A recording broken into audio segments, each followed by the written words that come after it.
Breaking news guys ठाण्यातील Pokhran road क्रमांक 1 भागात जय दुधाणे हा त्याच्या कुटुंबियासोबत वास्तव्यास आहे।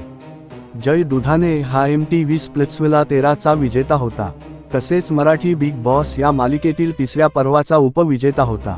मराठी बिग बॉसमध्ये त्याला मोठ्या प्रमाणात लोकप्रियता मिळाली।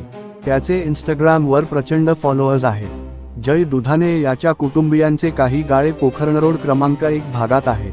हे गाळे एका खासगी बँकेकडे तारण आहेत। असे असतानाही त्यांनी हे गाळे त्याच भागात राहणाऱ्या एका व्यक्तीला विक्री करण्याचा प्रयत्न केला। तसेच त्या गाळ्यांच्या मोबदल्यात जय दुधाणे आणि त्यांच्या कुटुंबियांनी तक्रारदार यांच्याकडून टप्प्याटप्प्याने 4,61,00,000 रुपये घेतले होते। आपली फसवणूक झाल्याचे लक्षात आल्यानंतर तक्रारदार यांनी याप्रकरणी वर्तकनगर पोलीस ठाण्यात तक्रार दिली। त्यानुसार गुन्हा दाखल झाल्यानंतर वर्तकनगर पोलिसांनी जय दुधाणे याला विमानतळावरून अटक केली। जय दुधाणेने 24 डिसेंबर 2025 रोजी social media influencer Harshala Patil हिच्याशी लग्न केले होते। ठाण्यात पार पडलेल्या या लग्न सोहळ्याला कुटुंबीय, मित्रपरिवार आणि काही सेलिब्रिटी उपस्थित होते।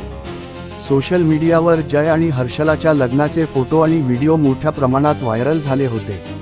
मात्र लग्नाच्या अवघ्या 11 दिवसांतच जयला अटक झाल्याने सर्वत्र चर्चा सुरू झाली आहे। या संपूर्ण प्रकरणावर जय दुधाणेने त्याची पहिली प्रतिक्रिया दिली आहे।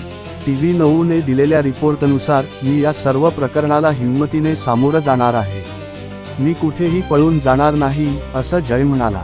जयने सांगितल्याप्रमाणे त्याच्यावर जो गुन्हा दाखल केला आहे तो खोटा आहे। असं काही असेल तर सिद्ध करून दाखवा। या प्रकरणी जे काय सत्य आहे ते लवकरच सामोरं येईल। याशिवाय त्याचा न्यायव्यवस्थेवर विश्वास आहे, अशीही प्रतिक्रिया जयने दिली आहे। जय आपली पत्नी हर्षला पाटीलसोबत हनीमूनला जात होता। त्यावेळी जयसोबत त्याचा भाऊ आणि वहिनीही परदेशात जाणार होते। अटकेचं पत्र आलं आहे याबद्दल जयला कल्पना नव्हती। त्यामुळे विमानतळावरच अटक करून देश सोडून जाऊ शकत नाही, असं पोलिसांनी जयला सांगितलं। या प्रकरणाला जय हिंमतीने तोंड देणार असल्याचं त्याने सांगितलं आहे। गायस शिवकमल सिनेफिल्म्स 24 आणते गुन्हीन फिल्मी अपडेट्स। लवकरच आणखी अपडेट्स देऊ, तोवर करा शेअर, लाईक्स, कॉमेंट्स आणि सबस्क्राईब।